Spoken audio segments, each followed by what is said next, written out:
من الشيطان الرجيم بسم الله الرحمن الرحيم وهو الذي جعل لكم النجوم لتهتدوا بها في ظلمات البر والبحر قد فصلنا الآيات لقوم يعلمون۔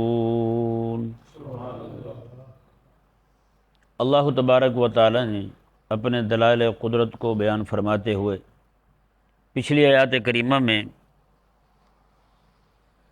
دلائل بیان کیے مرنے کے بعد اٹھنے پر، اور رات کی تخلیق، سورج اور چاند کی تخلیق اور اس کے کچھ فوائد بیان فرمائے۔ اس آیہ مبارکہ میں اللہ تبارک و تعالی نے ستاروں کے اندر جو لوگوں کے لیے فائدے رکھے ہیں انہیں بیان فرمایا۔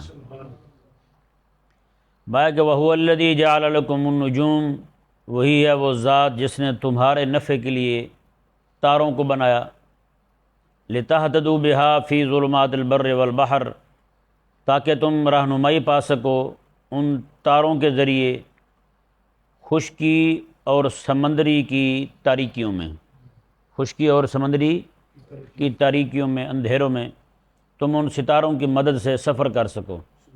یہ ذہن میں رہے، سمندر میں جتنے بھی جہاز سفر کرتے ہیں، بحری بیڑے سفر کرتے ہیں، یا ہوائی جہاز سفر کرتے ہیں، یا پھر مسافر خشکی پر سفر کرتے تھے، وہ سارے کے سارے تاروں کو دیکھ کر کرتے تھے۔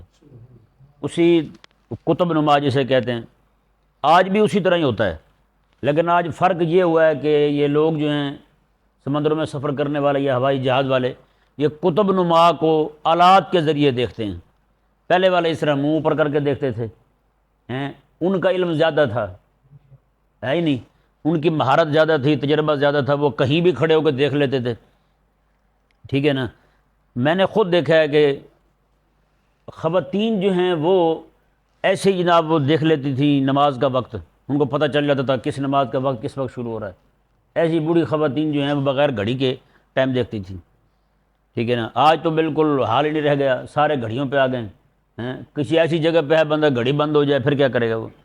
کم از کم اتنا تو پتہ ہونا چاہیے نا اسے بھی سایہ کہاں پہنچے۔ یہ تو بالکل عام سی نارمل سی بات ہے نا، اتنا تو ہر بندہ سیکھ سکتا ہے۔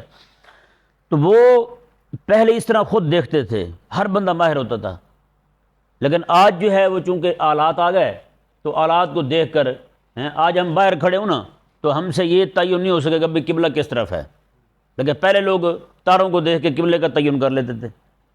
آج بھی تاروں کو دیکھ کر کے، تاروں کو یعنی کہ آلات کے ذریعے تاروں کو دیکھتے ہیں، قطب نما کے ذریعے سفر کرتے ہیں اپنے، کون سا شہر کس زاویے پہ پڑے گا، کون سا ملک کس زاویے پہ پڑے گا، جی اندرون بیرون ملک جانے والی فلائٹیں جو ہیں وہ ساری کی ساری اسی طرح چلتی ہیں، قطب نما کے ذریعے چلتی ہیں۔ اس کا وہ کہتے ہیں سیٹلائٹ کے ذریعے پتہ چل رہا ہے، بھائی سیٹلائٹ کہاں جڑا ہوا یہ بھی تو دیکھو، جی وہ سارے کے سارے اسی سے ہدایت پاتے ہیں۔ خالق اور مالک نے ارشاد فرمایا کہ ہم نے تاروں کو بنایا تمہارے نفع کے لیے تاکہ تم خشکی اور تری یعنی سمندر کے اندھیروں میں تم ان سے راہ پا سکو۔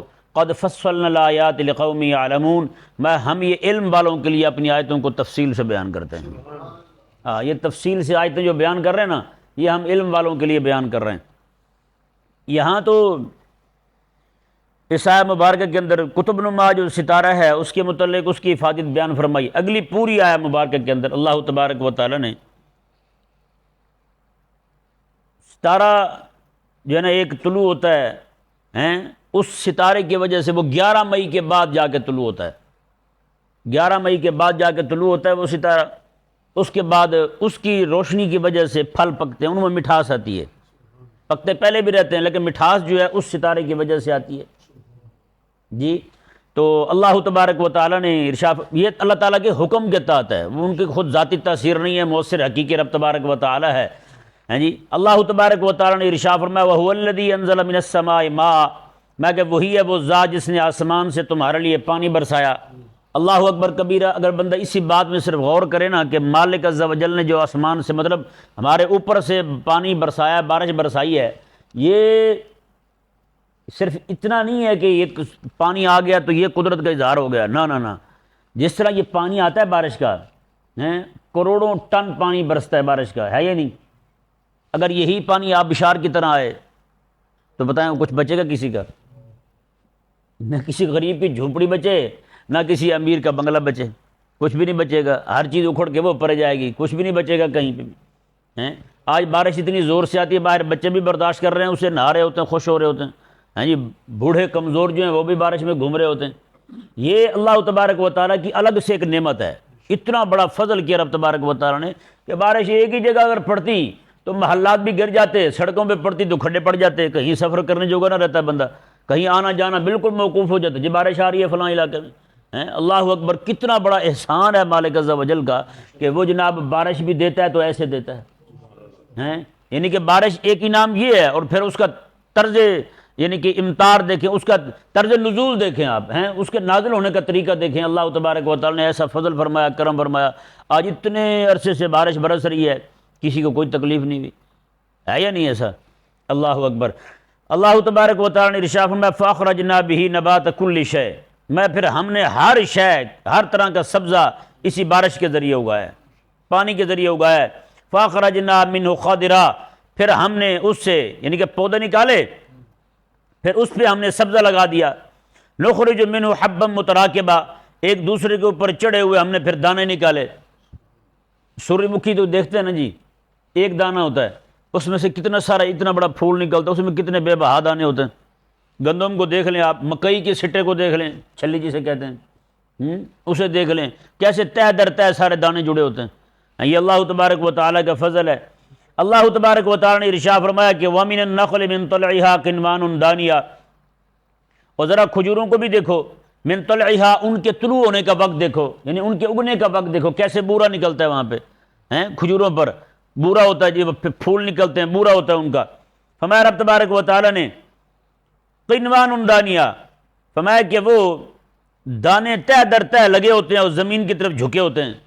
آپ دیکھتے ہیں جیسے خوشہ نکلتا ہے اس کا منہ اوپر کی طرف ہوتا ہے، جیسے جیسے کھجوریں بڑی ہوتی جاتی ہیں اس کا منہ نیچے کی طرف آتا جاتا ہے، ہاں جی، نیچے کی طرف جھکا ہو جاتا ہے اس کا۔ یہ سارے واقعے کے فرمایا وجنات من اعناب، اور انگوروں کے باغات کو بھی دیکھو ہیں۔ انگور میں ایک بیج ڈالا تھا، اللہ تبارک و تعالیٰ نے ایک بیل پیدا فرما دی، اسی بیل پر بے بہا انگور کے خوشے لٹک پڑے ہیں۔ وہ خود کمزور ہے، اسے اوپر کی طرف باندھا جاتا ہے، لیکن اس کا پھل نیچے کی طرف پھر لٹک جاتا ہے۔ اللہ تبارک و تعالیٰ نے ارشاد فرمایا والزیتون، اور زیتون کو دیکھو ہیں، والرمان، اور اناروں کو دیکھو، مشتبہ وغیرہ متشابہ، ان میں بہت سارے پھل رنگ اور ذائقہ میں ملتے بھی ہیں، وغیرہ متشابہ، اور بہت سارے ایسے ہیں جو رنگ اور ذائقے میں آپس میں نہیں ملتے ہیں۔ اللہ اکبر کبیرہ۔ اللہ تعالیٰ نے ارشاد فرمایا انظروا الی ثمرہ، اور ان کے پھلوں کو بھی دیکھو، اذا اثمر، جب انہیں پھل لگتا ہے درختوں کو، وینعہ، اور ان کا پکنا بھی دیکھو ذرا، اور ان کا پکنا بھی دیکھو، لگنا بھی دیکھو اور پکنا بھی دیکھو ہیں، کیسے اللہ تبارک و تعالیٰ نے اپنی قدرت کاملہ کے ذریعے ان کو پیدا فرمایا۔ اگلے دن دوست بیٹھے تھے، انہیں میں بتا رہا تھا، بہت بڑے بزرگ گزرے ہیں، حضرت مولانا خدا بخش خیر پوری رحمہ اللہ، خیر پور حاصل پور سے بھاول پور جانا راستے میں علاقہ پڑتا ہے، وہاں پر وہ ایک دن جو ہے وہ درخت کے نیچے، بیر کا درخت تھا، اس کے نیچے سوئے ہوئے تھے، تو کہنے لگے یا اللہ یہ درخت اتنا بڑا ہے، اسے چھوٹے چھوٹے بیر لگا دیے تو نے، اور جو ہندوانا ہے تربوز، اس کی جو ول ہوتی ہے، بیل ہوتی ہے، وہ بڑی کمزور سی ہوتی ہے، اس کو اتنا بڑا ہندوانا لگا دیا تو نے، یہ تیرے کرم کے فیصلے ہیں، جو چیز جہاں لگا دے۔ ابھی یہ سوچ رہے تھے، ایک بیر وہاں سے گرا اور سیدھا ماتھے پہ تڑ ہوا نا جب زور سے، کہنے لگے یا اللہ یہی ٹھیک ہے ہیں، اگر یہاں پہ ہندوانا ہوتا تو پھر میں نے کہاں یہاں پہ آنا ہوتا، آخری باری میرا یہاں آنا ثابت ہوتا، پھر تو میں نہ آتا نا جی، ہندوانا ہی اتنا 5-10 کلو کا اوپر سے آ کے گرتا تو کیا بچتا پیچھے۔ تو یہ رب تبارک و تعالیٰ نے ارشاد فرمایا کہ اذا اثمر وینعہ، ان کے پھلوں کو بھی دیکھو، اور ساتھ ساتھ رب تبارک و تعالیٰ نے وینعہ، اور ان کا پکنا بھی دیکھو۔ اب یہ ذہن میں رہے، کچھ چیزوں کا پکنا جو ہے نا وہ اللہ تبارک و تعالیٰ کی طرف سے ہیں، اور کچھ چیزیں وہ ہیں جن کے لیے ہیلا کرنا پڑتا ہے ان کو پکانے کے لیے۔ آقا علیہ الصلوۃ والسلام کے صحابی تھے حضرت زید بن خارجہ رضی اللہ تعالیٰ عنہ، وہ 11 مئی سے پہلے کوئی پھل نہیں بیچتا کرتے تھے، جو بھی پھل ان کا موسم ہوتا تھا، وہ کہتے تھے وہ ستارہ سریا جو ہے نا وہ طلوع ہوگا، اس کے طلوع کے بعد جو ہے ان میں مٹھاس پڑے گی رب تعالیٰ کی طرف سے، پھر میں دوں گا ہیں۔ لیکن ہمارے ہاں تو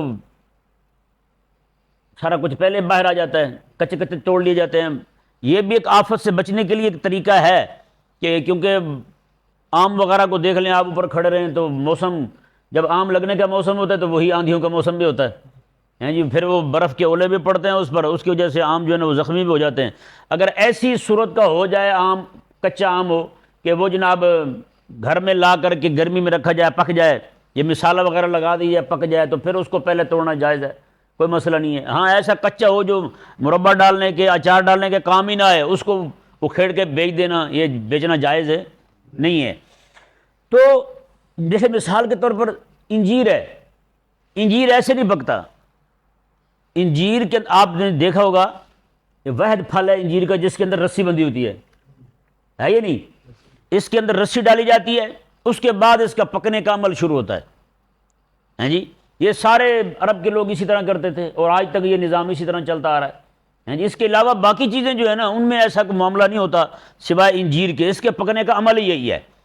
تو اللہ تبارک و تعالی نے ارشاد فرمایا کہ ان کا لگنا بھی دیکھو اور پکنا بھی دیکھو۔ لگے کیسے تھا؟ ایک پھل لگا، یہ پھول لگے تھے، بورا لگا تھا، اس کے بعد پھر چھوٹی چھوٹی صورت بنتی گئی، سبز ہوتے گئے، پھر ان کی پکنے کی کیفیت کی طرح جی۔ اب جیسے آم جو ہے نا پک کے پیلا ہوتا ہے، کھجور تو ایسی نہیں ہوتی نا، اس کے پکنے کا رنگ الگ ہے۔ تو اس طرح اللہ تبارک و تعالی نے ارشاد فرمایا کہ ہر طرح کے پھلوں کو دیکھو، پھر میری قدرت کو دیکھو، قدرت کا اظہار دیکھو۔ یہ سارے دلائل جو ہیں نا میرے اللہ تبارک و تعالی میں میری قدرت کے، میری تخلیق کے، میرے خالق ہونے کے، مالک ہونے پر سارے کے سارے وضاحت کے ساتھ جو ہے نا وہ دلالت کر رہے ہیں۔ اللہ تبارک و تعالی نے ارشاد فرمایا ان فی ذالکم لآیات لقوم یؤمنون، میں بے شک اس میں نشانی ہے اس قوم کے لیے جو ایمان رکھنے والے ہیں۔ ایمان رکھنے والوں کے لیے نشانی ہے، وہ غور کرتے ہیں ان چیزوں میں، اللہ تبارک و تعالیٰ کی ذات پر ان کا ایمان بڑھتا ہے۔ یار آپ دیکھیں نا قسم خدا کی، صرف کھجور کو دیکھ لیں، باقی ساری چیزیں چھوڑیں۔ ایک مٹی کے اندر ایک گٹھلی ڈالی تھی، کیسے اللہ تبارک و تعالیٰ نے اس میں میٹھا پھل لگا دیا، اس کو بندہ حیران ہی ہو جاتا، دماغ کام کرنا چھوڑ جاتا، قسم خدا کی بندہ ذرا غور کرنا شروع کر دے ان چیزوں پر۔ پانی ایک طرح کا لگ رہا ہے، مٹی ساری ایک طرح کی ہے، کیا خیال ہے یار؟ آپ گوشت میں، ساری چیزوں میں، ہر ایک چیز میں مسالہ ڈال دیں، ایک جیسا رنگ آئے گا، ایک جیسا ذائقہ آئے گا ان کا۔ اللہ تبارک و تعالی نے کتنا بڑا فضل فرمایا ہے جی۔ نیچے پانی ایک ہے، مٹی ایک ہے، کھجور کا رنگ اپنا ہے جی، ہندوانے کا رنگ اپنا ہے، خربوزے کا رنگ اپنا ہے، آلو بخارے کا رنگ اپنا ہے، اتنے پھل اللہ تبارک و تعالی نے پیدا فرمایا، بندہ حیران ہو جاتا ہے یار، صحیح بات ہے۔ اور صرف آپ آم کی قسموں کو دیکھ لیں، کتنی قسمیں، کھجور کی قسموں کو دیکھ لیں کتنی قسمیں، کئی 100 قسمیں کھجور کی ہیں، ہم نے تو صرف نام یاد کیے ہوئے کھجور ہیں، آگے کیا ہیں، کون کون سی کھجوریں ہیں، بندہ حیران ہو جاتا ہے۔ اللہ اکبر۔ اللہ تبارک و تعالی نے ارشاد فرمایا وَجَعَلُوا لِلَّهِ شُرَكَاءَ الْجِنَّ وَخَلَقَهُمْ، فرمایا کہ یہ سارا کچھ پیدا کرنے والا میں ہوں، بنانے والا میں ہوں، ان کو پیدا کرنے والا میں ہوں، رزق دینے والا میں ہوں، پھل دینے والا میں ہوں، گندم، کھجور، اناج، ہر چیز ان تک پہنچانے والا میں ہوں۔ وَجَعَلُوا لِلَّهِ شُرَكَاءَ الْجِنِّ، انہوں نے کیا کیا ہے؟ انہوں نے یہ کہا کہ جن بھی رب تعالیٰ کے شریک ہیں۔ جن کس چیز کے شریک ہے؟ وَخَلَقَهُمْ، حالانکہ رب نے ان کو پیدا کیا ہے، جنوں کو بھی رب نے پیدا کیا ہے، اور انہوں نے پکڑ کے جنوں کو میرا شریک کر دیا ہے۔ اللہ اکبر کبیرہ۔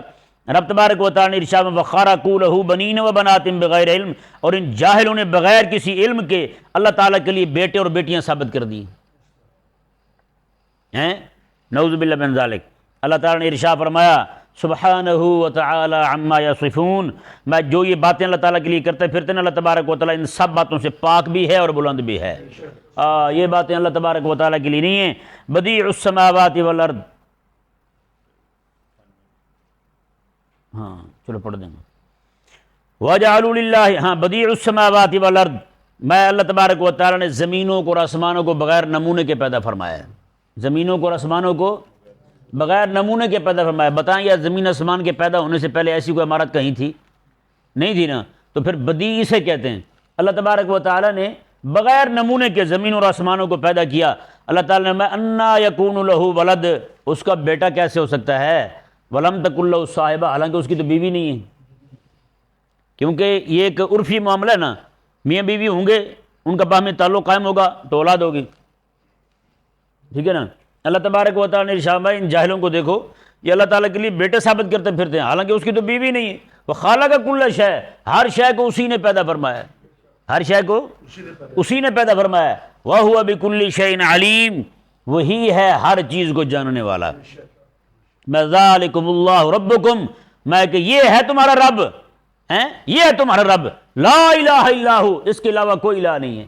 اللہ اکبر۔ اس آیت مبارکہ کا اعجاز دیکھیں، اللہ تبارک و تعالی نے بات ربوبیت سے شروع کی اور الوہیت پر ختم فرمائی۔